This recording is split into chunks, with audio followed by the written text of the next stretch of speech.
الحمد لله رب العالمين والصلاة والسلام على رسول الله وعلى آله وصحبه أجمعين ومن تبعهم بإحسان إلى يوم الدين. أشهد أن لا إله إلا الله وحده لا شريك له وأشهد أن محمدًا عبده ورسوله. اما بعد، آج جو آیتیں پڑھی گئیں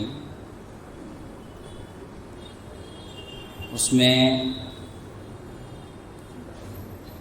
اللہ رب العالمین نے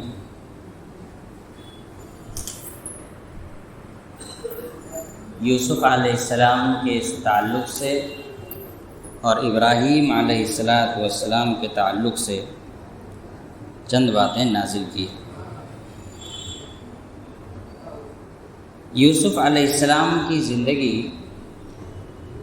یا کوئی بھی نبی اس دنیا سے جو گزرا ہے ان کی زندگی کو اگر دیکھا جائے تو ایسی صورت میں ایک بات واضح اور صاف طور پر نظر آتی ہے کہ اللہ رب العالمین نے نبیوں کی زندگی کو آزمائشوں سے بھر دیا، اور آزمائشیں ایسی جو انسان کو مکمل طور سے ایسے جگہ پر لا کے کھڑا کر دے کہ انسان کو احساس ہو کہ اب کچھ نہیں ہونے والا. چنانچہ اب دیکھیں گے کہ اللہ رب العالمین نے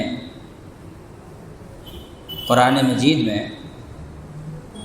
ابراہیم علیہ السلام کی ایک دعا کا ذکر کیا ہے کہ ربنا انی اسکنت من ذریتی بواد غیر ذی زرع عند بیتک المحرم ربنا لیقیموا الصلاة فاجعل افئدة من الناس تهوی الیہم وارزقهم من الثمرات لعلهم یشکرون.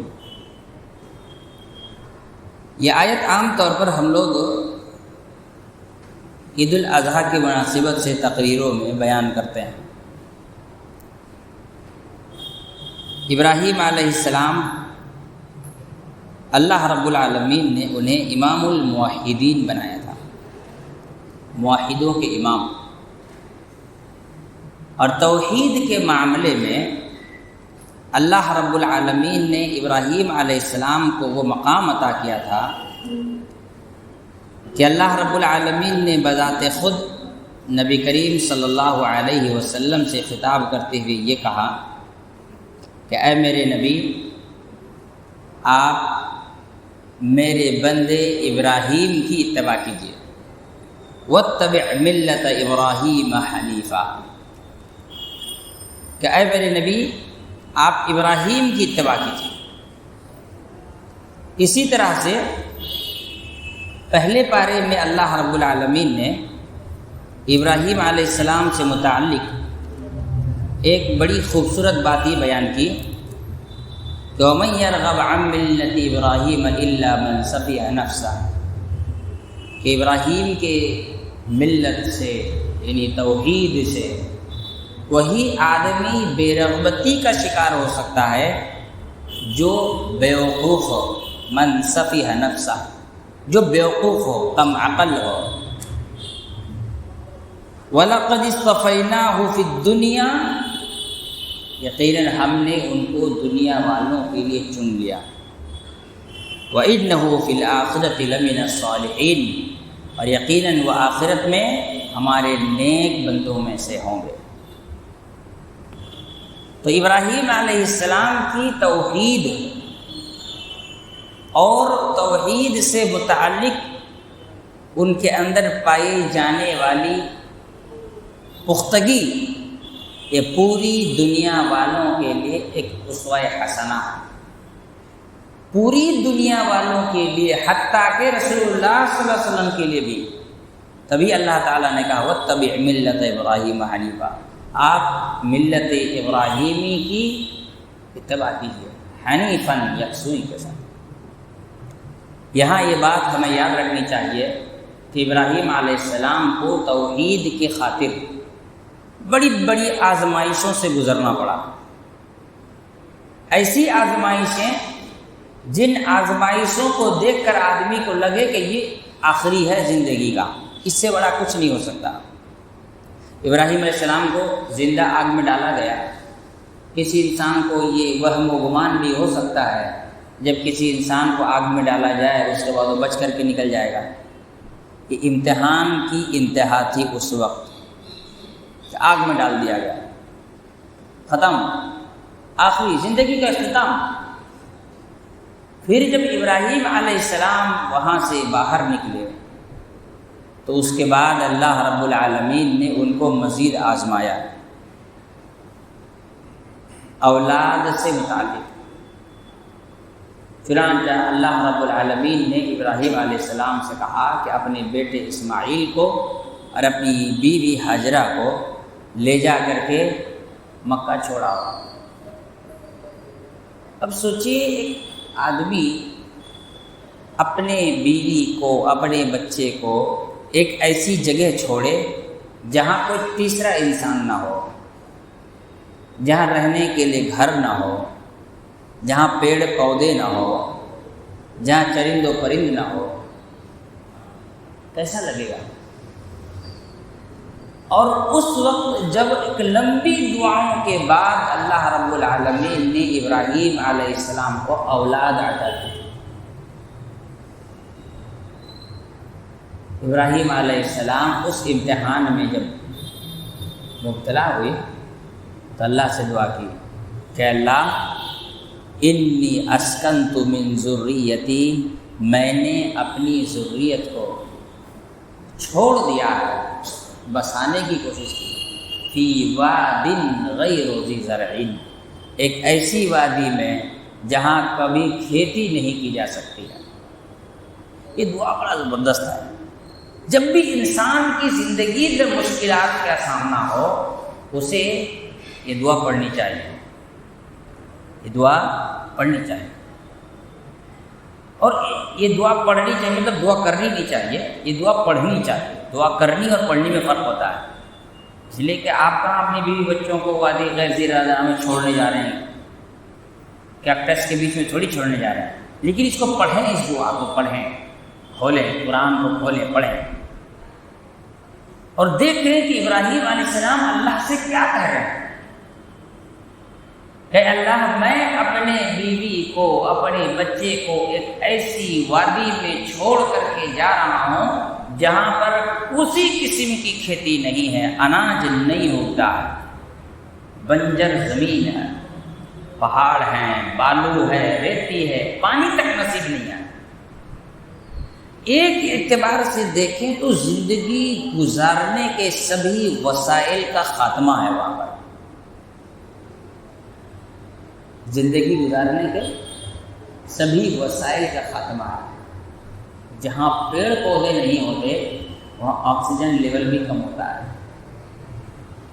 اور بالو کا علاقہ ہے، ہوا چلے تو بالو کہاں سے کہاں اڑ کے چلے جائے.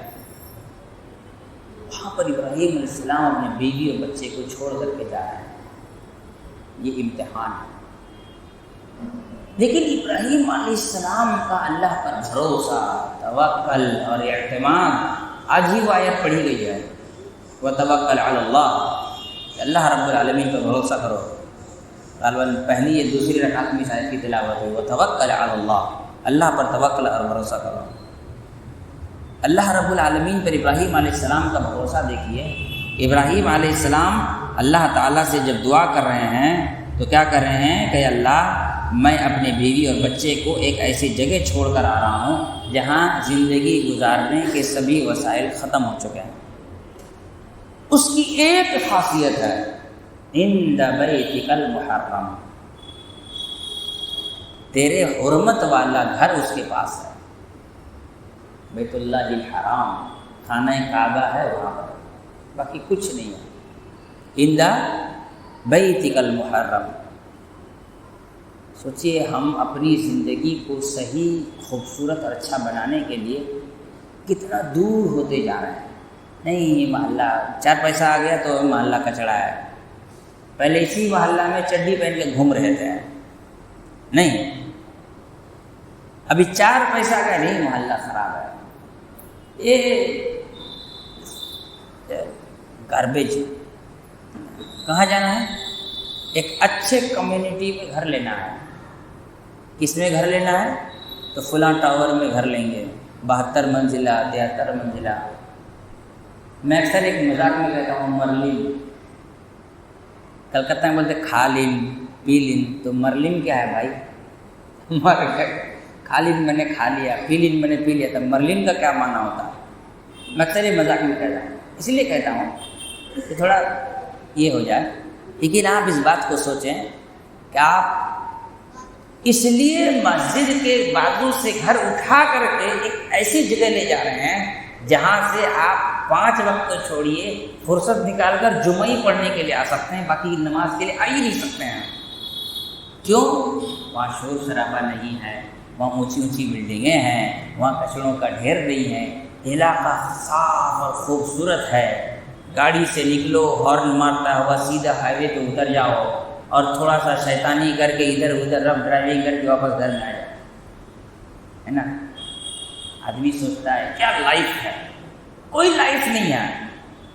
آپ کو فرصت نکال کر جمعہ کے سوا کوئی نماز ٹائم سے پڑھنے کا موقع نہیں مل سکتا۔ اور ابراہیم علیہ السلام کیا کہتے ہیں؟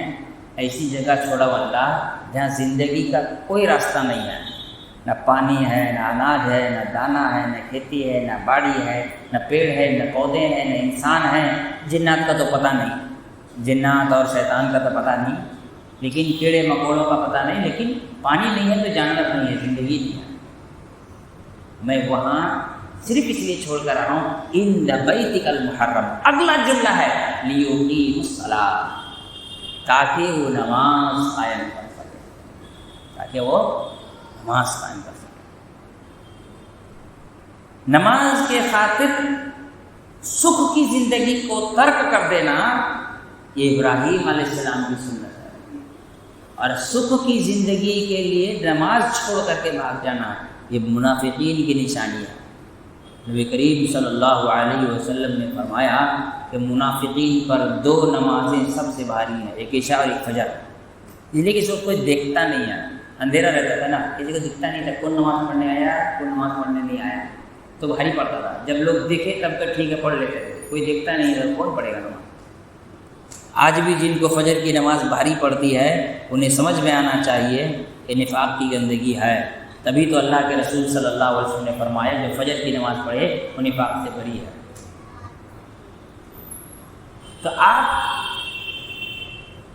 مسجد سے گھر دور اس لیے لے کے جائیں تاکہ آپ کو سکھ کی زندگی ملے۔ اور ابراہیم علیہ السلام کی سنت کیا ہے کہ اپنے آپ کو مسجد سے قریب کریں تاکہ آپ نماز ادا کر سکیں، بھلے وہاں کھانے پینے کی چیزیں بھی ان کے پاس۔ یہ ہے ایمان۔ اس کے بعد والا جملہ تو اور ہی زبردست ہے، ربنا کیا ہے، فاجعل افئدۃ الناس تہوی الیہم وارزقہم من الثمرات لعلہم یشکرون۔ اللہ رب العالمین سے ابراہیم علیہ السلام دعا کر رہے ہیں کہ اللہ مجھے تو پتا ہے کہ یہاں پر کوئی ہے نہیں، انسان نہیں ہے، نہ آدم ہے نہ آدم کی اولاد ہے، نہ پانی ہے نہ اناج ہے، نہ کھیتی ہے نہ یہاں کوئی باڑی ہے، صرف تیرا ایک گھر ہے خانہ کعبہ جو ابھی ویران حالت میں ہے، میں وہیں چھوڑ کر کے جا رہا ہوں، لیکن مجھے یقین ہے کہ تو میری دعا ضرور قبول کرے گا، اس لیے میں دعا کر رہا ہوں ربنا کیا فاجعل افئدۃ الناس تہوی الیہ، اللہ تو لوگوں کے دلوں کو اس گھر کی طرف موڑ دے، تو لوگوں کے گھروں کو دلوں کو اس گھر کی طرف موڑ دے۔ یہ ایمان، یہ توکل۔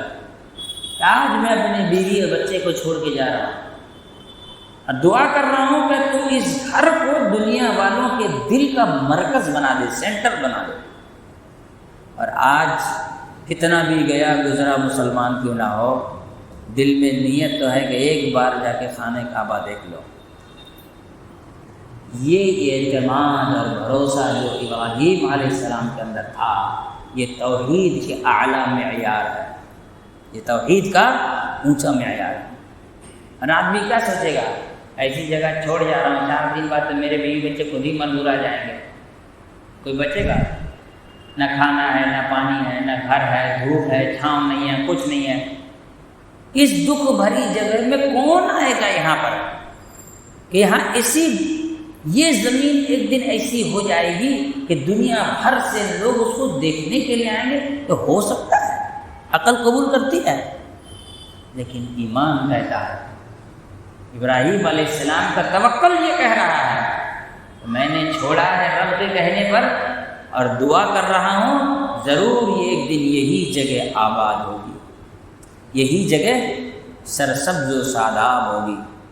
پھر ابراہیم علیہ السلام مزید دعا کر رہے ہیں، وَارْزُقْهُم مِّنَ الثَّمَرَاتِ، اے اللہ تو یہاں کے لوگوں کو پھلوں کی روزی عطا کر۔ کھیتی نہیں ہو رہی ہے، پھل کی روزی کہہ دیے ہوتے، اونٹ کھلا دے، بکری کھلا دے، گرو کھلا دے، گائے کھلا دے، بات سمجھ میں آتی۔ یہاں بوند نہیں ہے، پانی کا ایک بوند نہیں ہے، یہاں کھیتی، پھلوں کی روزی۔ ابراہیم علیہ السلام کا ایمان تو دیکھیے، ان کا توکل اور اعتماد تو دیکھیے کہ جہاں زندگی گزارنے کا کوئی راستہ نہیں، کہہ رہے ہیں کہ اللہ تو اس جگہ کے لوگوں کو پھلوں کی روزی عطا کر۔ ایک بیج بو دیا جائے تو دھوپ میں جل کر کے کوئلہ ہو جائے، ایک بیج بو دیا جائے تو دھوپ میں جل کر کے کوئلہ ہو جائے۔ اس زمین کے بارے میں دعا کر رہے ہیں کہ وَارْزُقْهُم مِّنَ الثَّمَرَاتِ، اے اللہ تو وہاں کے لوگوں کو پھلوں کی روزی عطا کر، لعلہم یشکرون، امید ہے کہ لوگ شکر گزار بن جائیں۔ اللہ نے دعا قبول کی۔ اور پھر ابراہیم علیہ السلام کو کہا گیا اب خانہ کعبہ تعمیر کرو۔ خانہ کعبہ تعمیر کی گئی۔ پھر اللہ رب العالمین نے کہا کہ لوگوں کو حج کے لیے بلاؤ۔ حج کے لیے بلایا گیا، اور آج تک لوگ دوڑے جتنا چارج ہے اس سے زیادہ دینے کو تیار، ساری زندگی کی کمائی پونجی لگانے کو تیار، تو بس زندگی میں ایک مرتبہ ہمیں بھی موقع مل جائے، ہم بھی دیکھیں۔ تو یہ جو آیت ہے اسے بولنے کے لیے اس میں اتنی ساری چیزیں میرے ذہن میں آ رہا ہے، لیکن میں بھی نہیں اس کو بتا سکتا ہوں، اس لیے کہ وقت کا بھی معاملہ ہے۔ کہ اب سوچیں کہ ابراہیم علیہ السلام کی دعا اور ابراہیم علیہ السلام کے اپنے اولاد کو اس جگہ چھوڑ دینا۔ بھی گزشتہ سال رمضان ورکشاپ کے لیے ایک مولانا آئے تھے، شیخ اظہار بشیر مدنی، انہوں نے خانہ کعبہ کے اوپر ایک مضمون لکھا تھا، تحفہ۔ کیا لکھا تھا؟ تحفہ۔ وہ جب ہم لوگ پڑھتے تھے تب کا، جب ملے تھے میں نے ان کو مضمون یاد دلایا تھا کہ شیخ آپ ایک ایسا مضمون لکھے تھے، بولے ہاں ایک لکھ دیا تھا، ویسا دوبارہ میں نے لکھا نہیں۔ یہ تحفہ جو مضمون ہے نا، اس میں انہوں نے ایک بات لکھی ہے، یہ ماء زمزم، زمزم کا پانی اور خانہ کعبہ کی طرف کے لیے لوگوں کے دل میں جو تڑپ ہے، اس کے پیچھے صرف ایک گھر کی قربانی ہے، وہ ہے ابراہیم علیہ السلام، ان کی بیوی اور ان کے بیٹے اسماعیل علیہ السلام۔ ان کی قربانی کا تحفہ یہ ہے کہ آج تک دنیا زمزم پی رہی ہے۔ اللہ تعالیٰ نے کیا کہا؟ ان اول بیت وضع للناس للذی ببکۃ مبارکا وہدی للعالمین فیہ آیات بینات، واضح نشانی ہے اللہ تعالیٰ کی قدرت کی، واضح نشانی۔ مکہ کے سراؤنڈنگ میں، ارد گرد میں کوئی ندی نہیں ہے، کوئی نالا نہیں ہے، بارش بھی پتہ پتہ نہیں کتنی ہوتی ہے نہیں ہوتی ہے، چاروں طرف کتنا بورنگ کھودو پانی نکلنے کا نام نہیں لیتا ہے، لیکن ایک کنواں ہے زمزم کا جو ابراہیم علیہ السلام کے زمانے سے چلا ہے، ہزاروں سال گزر گئے، دنیا کے تاریخ میں جغرافیہ کے سارے نقشے بدل گئے، ملکوں کی سرحدیں بدل گئی، ندی اور نالوں نے اپنے رخ بدل دیا۔ کتنی ندیاں ہندوستان میں اس کی تاریخ میں پڑیں گی، کبھی ادھر بہتا تھا اب ادھر بہتا ہے، پنجاب کی ندیوں کو لے لیجیے، کبھی ادھر بہتا تھا ادھر بہتا، کوسی ندی لے لیجیے نیپال اور بہار والا، پہلے ادھر بہتا تھا ادھر بہتا، ندیوں نے اپنا رخ بدل دیا، ملکوں کی سرحدیں بدل گئی، بڑے بڑے بادشاہ مر کے زمین پہ اپنی بلڈنگوں کے ساتھ دھنس گئے، لیکن آج تک وہ کنواں دنیا والوں کو پانی پلا رہا ہے جو اسماعیل علیہ السلام کی ایڑیوں کے پاس نکلا تھا۔ یہ توحید کی نعمت ہے، اثرات ہیں، وہ توحید چاہیے، وہ ایمان چاہیے، وہ عقیدہ چاہیے، وہ توکل اور بھروسہ چاہیے کہ آج دنیا میں جو پھل کہیں نہ ملے مکہ شہر میں آپ کو مل جائے۔ ابراہیم علیہ السلام کی دعا ہے۔ ویسے ابراہیم علیہ السلام نے 2 دفعہ پھلوں کے لیے دعائیں کی ہیں جہاں تک ہمارے علم میں ہے، باقی اور بھی ہو سکتا ہے۔ ایک تو یہ جگہ وَارْزُقْهُم مِّنَ الثَّمَرَاتِ، اور ایک جب اسماعیل علیہ السلام کے سے ملنے ابراہیم علیہ السلام آئے تھے تو انہوں نے اسماعیل علیہ السلام کی بیوی سے کہا کہ کیا حال چال ہے، پہلی والی کا نہیں دوسری والی بیوی سے کہا بہت اچھا ہے، پھل کھانے کو مل رہا ہے، گوشت کھانے مل رہا ہے، تو اس وقت دعا کی تھی اللہ ان کے پھلوں میں ان کے گوشت میں برکت دے۔ آج لوگ کہتے ہیں تھوڑا عربی اسٹائل کا گوشت بناؤ نا، عربی لوگ کبھی نہیں کہتے انڈین اسٹائل کا بناؤ، لیکن انڈین لوگ بولتے ہیں نا کہ تھوڑا عربی اسٹائل کا بناؤ نا، اس گوشت کو کھانا مانگتے ہیں اس جگہ کا جس جگہ کے لیے ابراہیم علیہ السلام نے دعا کی، اس جگہ جو پھل میسر ہے دنیا میں کہیں میسر نہیں ہے، جو نعمتیں میسر ہیں دنیا میں کہیں میسر نہیں ہے۔ یہ اللہ رب العالمین نے اتنی ساری نعمتوں سے جو اہل مکہ کو نوازا ہے، ابراہیم علیہ السلام کی قربانی کا انعام ہے، ابراہیم علیہ السلام کی قربانی کا انعام۔ وَاتَّبِعْ مِلَّةَ إِبْرَاهِيمَ حَنِيفًا، اور پھر منا کا ذبح، رمی جمرات میں کنکروں کو مارنا، اور لبیک اللہم لبیک، یہ سب چیزیں ابراہیم علیہ السلام سے جڑی ہوئی ہیں۔ اللہ نے اسلام کی ایک بنیادی رکن حج ابراہیم علیہ السلام سے جوڑ دیا کہ جاؤ تم نے قربانی دی ہے تو ہم تمہارے نام پر اسلام کی بنیادی رکن کو بناتے ہیں، وہ ہے حج۔ سوچئے یہ توحید اور اللہ کے لیے دیے جانے والے خلوص کے ساتھ قربانی کا نتیجہ ہے، اس کے ثمرات ہیں، اس کا پھل ہے۔